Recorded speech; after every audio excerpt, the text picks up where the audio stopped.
কিভাবে পড়লাম কিছুই বুঝতে পারছি না, মনে হচ্ছে পাটা ভেঙে গেছে, প্রচন্ড ব্যথা পেয়েছি। দেখতে পাচ্ছ না, হরিপদ কাকা টোটো নিয়ে অ্যাক্সিডেন্ট করেছে। এ তুমি কি বলছো বাবা? তুমি যদি টোটো চালাও, আমার মান ইজ্জতে যদি সমস্যা না হয়, আমি চালালে তোমার সমস্যা হবে কেন?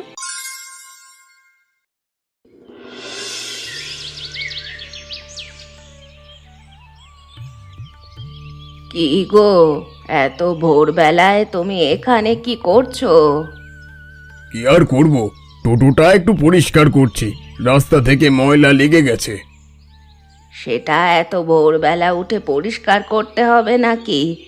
আরো কিছুটা ঘুমিয়ে নিতে। রাস্তায় বের হতে হবে না, যদি আগে ভাগে পরিষ্কার করে না রাখি তাহলে তো রাস্তায় বের হতে দেরি হয়ে যাবে। তুমি কি এখনই রাস্তায় বের হতে যাচ্ছ?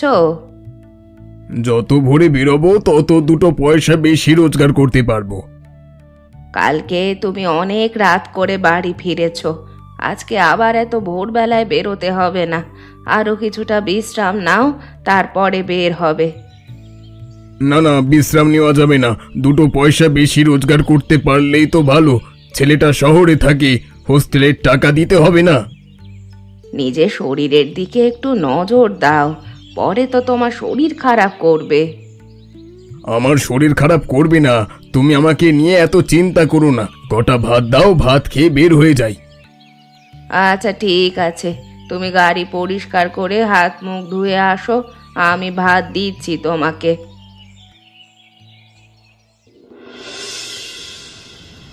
বাহ, বাইরে হালকা বৃষ্টি হচ্ছে, বৃষ্টি আসার আর সময় পেল না। যেই না গাড়ি নিয়ে বের হলাম আর বৃষ্টি শুরু হয়ে গেল। এভাবে যদি সারাদিন বৃষ্টি হতে থাকে, রাস্তায় তো লোক বেরোতে পারবে না। রাস্তায় লোক যদি না বের হয় তাহলে আয় রোজগার হবে কিভাবে? না না, যেভাবেই হোক আমাকে বেশি টাকা রোজগার করে তবেই বাড়ি ফিরতে হবে। কে কোথায় আছো? আমাকে বাঁচাও, আমি গড়িয়ে নিচে আটকে পড়ে আছি, আমার পাটা ভেঙে গেছে। কে কোথায় আছো? আমাকে একটু রক্ষা করো, আমাকে সাহায্য করো। কি হলো হরিপদদা, তুমি কিভাবে পড়লে? কিভাবে পড়লাম কিছুই বুঝতে পারছি না, মনে হচ্ছে পাটা ভেঙে গেছে, প্রচন্ড ব্যথা পেয়েছি। এমনিতেই দেখছো বৃষ্টি হচ্ছে, তার উপরে এই বৃষ্টির মধ্যে টোটো নিয়ে না বেরোলেই পারতে, গাড়িটাও ক্ষতি হলো, তোমারও ক্ষতি হলো। যখন বাড়ি থেকে বের হয়েছিলাম তখন তো বৃষ্টি হচ্ছিল না, কিভাবে যে এখানে পড়ে গেলাম। সামনে একটা গর্ত ছিল, গর্তের মধ্যে চাকা পড়ে গেছে, তারপর গাড়িটা উল্টে গেল। যা হওয়ার হয়েছে, চলো তোমাকে ফার্মেসিতে নিয়ে যাই, তারপর তোমাকে বাড়ি দিয়ে আসি। আর গাড়ির চিন্তা করো না, গাড়ি আমরা ঠেলে বাড়ি দিয়ে আসবো। নেমে আমাকে একটু ফার্মেসিতে নিয়ে যা, পাটা মনে হয় পুরো ভেঙে গেছে। বৌদি, ও বৌদি, কমলা বৌদি, কোথায় তুমি? এই এদিকে আসো, বিশাল বড় অঘটন ঘটে গেছে যে। কোথায়, ঘরে আছো? তাড়াতাড়ি এদিকে আসো, দেখে যাও, দেখে যাও। কি হয়েছে? এত মানুষ আমার বাড়ির উঠোনে? দেখতে পাচ্ছ না, হরিপদ কাকা টোটো নিয়ে অ্যাক্সিডেন্ট করেছে। তার পা ভেঙে গেছে। ভালো তো আমরা সবাই ছিলাম, সবাই তাকে উদ্ধার করে ডাক্তার দেখিয়ে এখন বাড়িতে নিয়ে আসলাম। হায় হায়, আমার এ কি সর্বনাশ হলো! কি হয়েছে তোমার, আর কোথায় লেগেছে বলো? তোমার শরীর এখন কেমন লাগছে? আরে আমাকে নিয়ে চিন্তা করো না, এখন অনেকটা ভালো লাগছে, তবে পায়ের মধ্যে প্রচন্ড ব্যথা করছে। ডাক্তার ওষুধ দিয়েছে, আশা করি খেলে ভালো হয়ে যাব। ভালো হব বললেই তোর হলো না, ভালো হতে কমপক্ষে 2 মাস সময় লাগবে। এর মধ্যে গাড়ি চালাতে পারবে না। কি করলে তুমি, কি করলে এটা? তোমাকে এত করে বলেছিলাম সাবধানে গাড়ি চালাবে। আজকে তোমার যদি আরো বড় কিছু হয়ে যেত তাহলে আমাদের কি হতো? কি করে কি হয়ে গেল কিছুই বুঝতে পারছি না, তবে উপরওয়ালা আমার সাথে ছিলেন, সেজন্য হয়তো বেঁচে আছি। আরে ছোট অ্যাক্সিডেন্ট হয়েছে, এত ছোট অ্যাক্সিডেন্টে কেউ মারা যায় না। টোটোর নিচে পড়ে মানুষ মারা যায় নাকি? ভাগ্য খারাপ থাকলে টোটোর নিচে পড়েও মানুষ মারা যায়। যাই হোক, আমার ভাগ্যটা ভালো। চলো চলো, তোমাকে ঘরে দিয়ে আসি। বিছানায় শুয়ে বিশ্রাম নিতে হবে, হাঁটতে পারবে না। কি হয়েছে? তোমাকে এত চিন্তিত মনে হচ্ছে কেন? কিছু বলতে চাচ্ছ নাকি?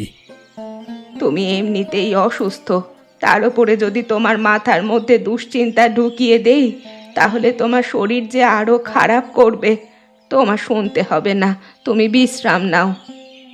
কি হয়েছে আমাকে বলো। আমার শরীর আগের থেকে সুস্থ আছে। কতটা সুস্থ আছো সেটা তো নিজ চোখেই দেখতে পাচ্ছি। ওষুধ তো তোমার শেষ হয়ে গেছে, ওষুধ আনার পয়সা নেই। ওষুধ না খেলে কতখানি শরীর ভালো থাকবে সেটা বুঝতে পারছি। আমার আর ওষুধ খেতে হবে না, এখন আর ব্যথা নেই, মনে হচ্ছে ভালো হয়ে যাব। মাত্র 2 দিন ওষুধ খেয়ে ভালো হয়ে যাবে? কি আবোল তাবোল কথা বলছো তুমি? ঘরে পয়সা নেই, ওষুধ আনবে কি করে? আজকের জন্য শুধু চাল ছিল, কাল থেকে ঘরে আর চালও নেই। তার উপরে ছেলেটাকেও টাকা পাঠানো যাচ্ছে না। কি যে করব কিছুই বুঝতে পারছি না তো। তুমি একটু আশেপাশে গিয়ে দেখো কারো কাছ থেকে ধার পাও কিনা। আমি সুস্থ হয়ে গেলে পরিশোধ করে দেব। গিয়েছিলাম, কিন্তু কেউ ধার দিতে রাজি হচ্ছে না। তাহলে এখন কি করবে? তোমায় চিন্তা করতে হবে না, আমি কিছু না কিছু একটা করব। তুমি বিশ্রাম নাও, আমি তোমার জন্য খাবার নিয়ে আসছি।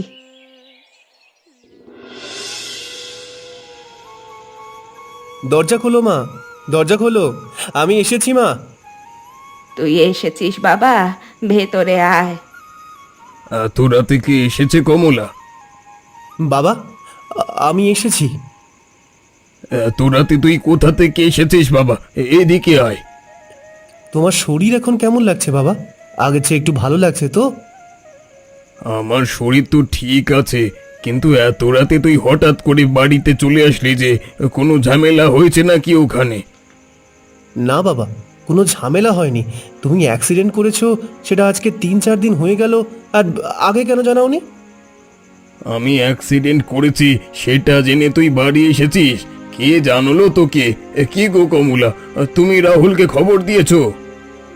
হ্যাঁ, আমি রাহুলকে আসতে বলেছিলাম। বাড়ির এ অবস্থা, এখন যদি রাহুল এখানে না আসে কিভাবে চলবে? এটা কোনো কাজ করলে? ছেলেটার পড়াশোনা আছে, সেই সব রেখে বাড়িতে চলে আসলো। আমাকে নিয়ে চিন্তা করতে হবে না, আমার পড়াশোনার ক্ষতি হবে না। হ্যাঁ, এখনই সব কথা বলে ফেলবে নাকি তোমরা? ছেলেটা শহর থেকে এতটা রাত করে বাড়ি ফিরলো, হাত মুখ ধুয়ে ফ্রেশ হবে, কিছু খাবে, তা না কথা শুরু করে দিয়েছো। যা যা বাবা, তুই হাত মুখ ধুয়ে আয়, তোর মা তোকে খাবার দিচ্ছে। কি করছিস রাহুল তুই?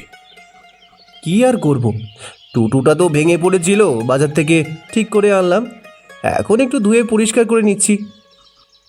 আমার সুস্থ হতে এখন অনেক দিন সময় লাগবে, এর মধ্যে তো আমি টোটো চালাতে পারবো না।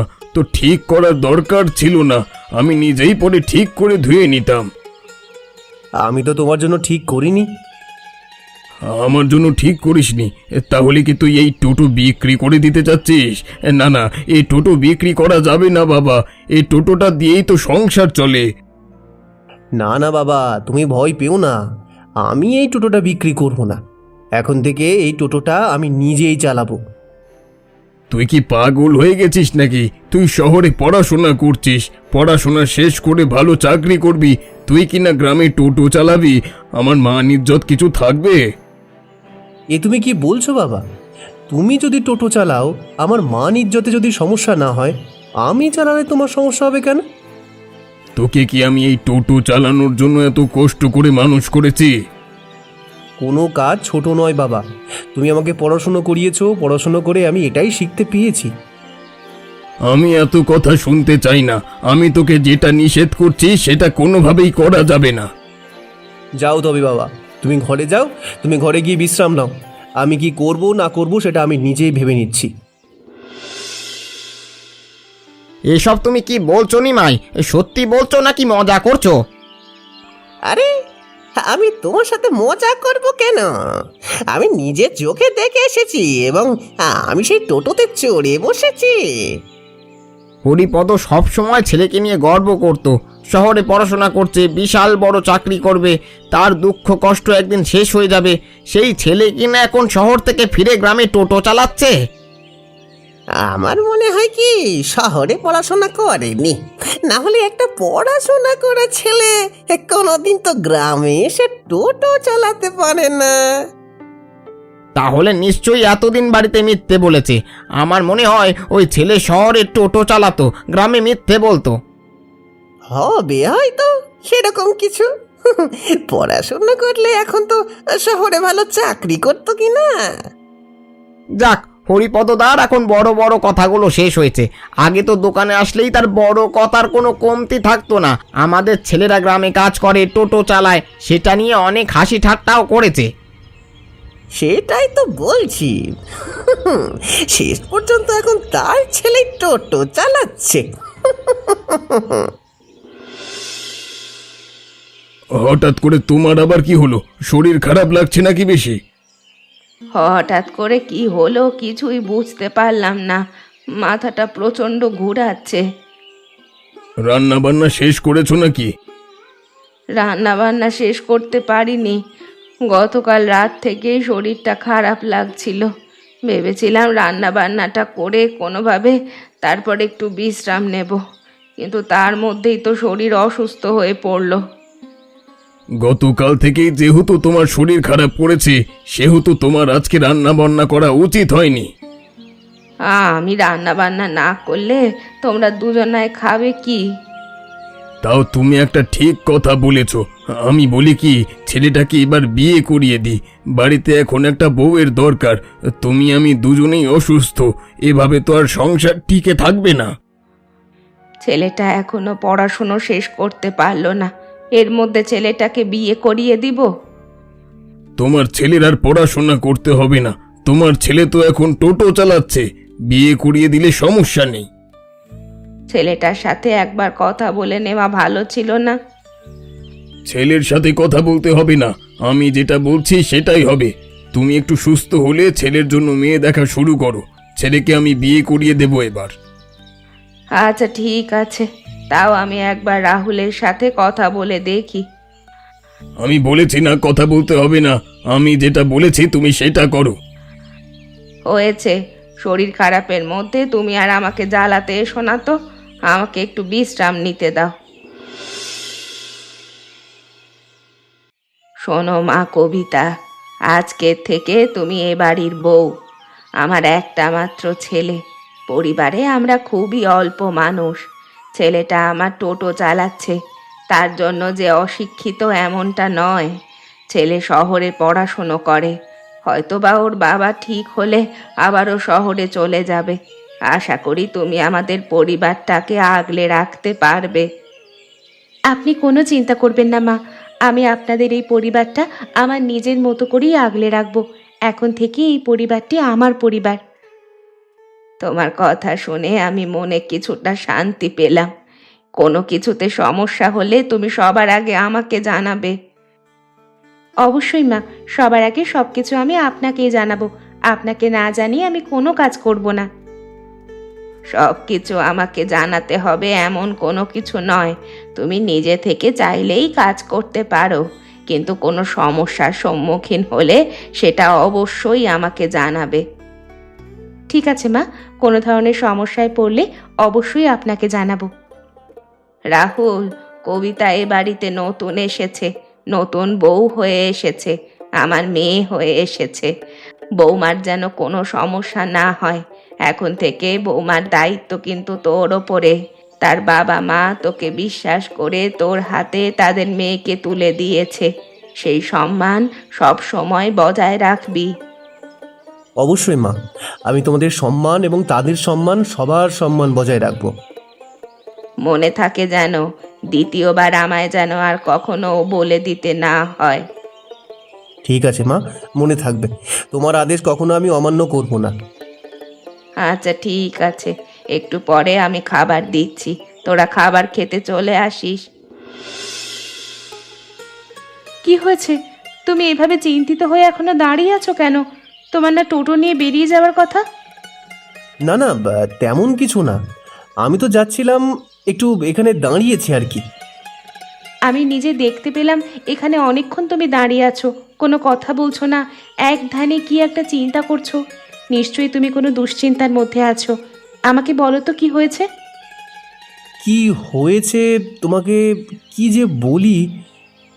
কি হয়েছে আমাকে বলোই না, তারপর দেখছি। গ্রামে টোটোর সংখ্যা অনেক বেড়ে গেছে, মানুষজন কমে গেছে। চাইলেই এখন আর টোটোতে লোক ওঠে না, তার উপরে ঠিকঠাক টাকাও দেয় না, ভাড়াও কমে গেছে অনেকটা। এভাবে তো আর সংসার চলে না। তুমি তো আবার শহরের দিকে চলে যাবে বাবা সুস্থ হলে, তারপর তিনিই দুটো পয়সা রোজগার করলেই হবে। তুমি শহরে একটা চাকরি নিয়ে নিও। তা না হয় যাওয়া যাবে, কিন্তু বাবা সুস্থ হতে এখনো অনেকটা দেরি। ডাক্তারের সাথে কথা বলেছি, সংসারটা তো চালাতে হবে এখন আমার। আমার মাথায় একটা বুদ্ধি এসেছে, তুমি এই কাজটা করে দেখতে পারো। আশা করি তোমার টোটোর কদর লোকের কাছে অনেক বেড়ে যাবে। কি এমন বুদ্ধি আছে তোমার কাছে বলো তো, যার জন্য আমার টোটোর কদর বেড়ে যাবে বলছো? আমি তোমাকে কিছু জিনিসের লিস্ট করে দিই, এগুলো তুমি বাজার থেকে নিয়ে আসবে। সাথে কিছু সবজির কথা বলছি, এগুলোর চারা নিয়ে আসবে। এসব তুমি কি বলছো? সবজির চারার সাথে টোটোর সম্পর্ক কি?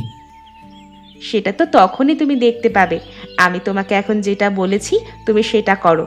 পরে যদি আমার বুদ্ধি কাজে না আসে তখন তুমি আমাকে কথা শুনিও। তুমি কি করতে চাচ্ছ আমি কিন্তু কিছুই বুঝতে পারছি না। বললাম না এখন বোঝার দরকার নেই, যখন বোঝার তখন বুঝবে।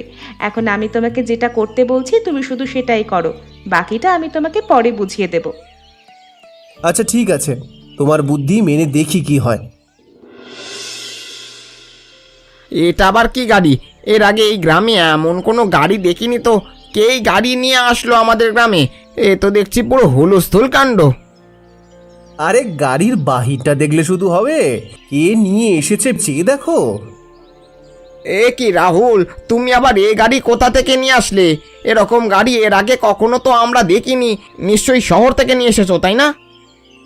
কদিন আগেও তো তোমরা আমাকে অপমান করেছিলে, হাসি ঠাট্টা করেছিলে, এখন আবার এ গাড়ি দেখে অবাক হচ্ছ? এত সুন্দর গাড়ি নিশ্চয়ই অনেক টাকা দাম নিয়েছে, তাই না? কয় টাকা দাম নিয়েছে সেটা জেনে তোমাদের লাভ নেই। তোমরা এই গাড়িতে উঠতে পারবে না। এই গাড়িতে উঠতে হলে খরচা আছে, সবাইকে এই গাড়িতে উঠাই না। কি বলছো? এত সুন্দর গাড়ি দেখে তো মনে হচ্ছে টোটোই। টোটো হলে টোটো, কিন্তু সাধারণ কোনো টোটো নয়। আর সাধারণ লোকজন এ গাড়িতে আমি উঠাই না। এ গাড়িতে উঠতে হলে স্বাভাবিক ভাড়ার চাইতে বাড়তি ভাড়া গুনতে হবে। এত সুন্দর গাড়িতে চড়ে যদি কোথাও বেড়াতে যেতে পারতাম তাহলে তো অনেক ভালো লাগতো। আগে ভালো করে দেখো পকেটে পয়সা আছে নাকি। পয়সা থাকলে অবশ্যই উঠতে পারবে। কালকে সকালেই আমি টাকা নিয়ে সবার আগে তোমার বাড়িতেই উপস্থিত হব। এই গাড়িতে আমি উঠব। সেটা কালকে সকালেই দেখা যাবে। এখন তাহলে তোমরা টাকার ব্যবস্থা করো, আমি যাই।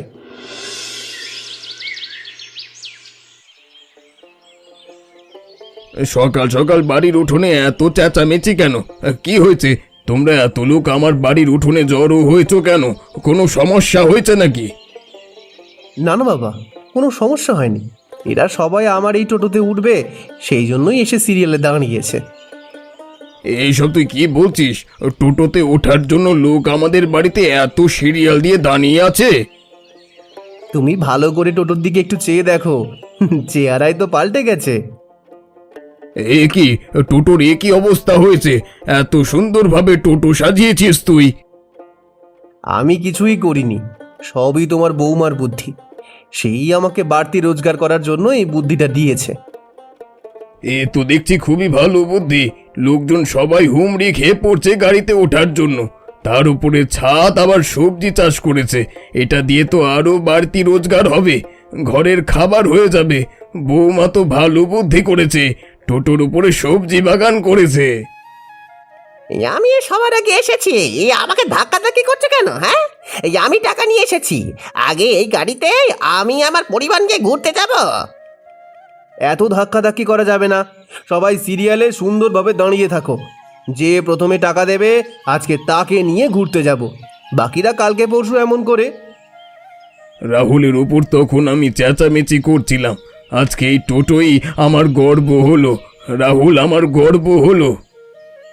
বাবা, তুমি যে আমাকে নিয়ে গর্বিত এটাই আমার সবচেয়ে বড় পাওয়া। তবে এই গর্বের পিছনে সবচেয়ে বড় ভূমিকা রেখেছে তোমাদের বৌমা। বৌমা বলছিস কেন? আমাদের মেয়ে। আসো কবিতা মা, আসো, তুমি আমাদের গর্ব।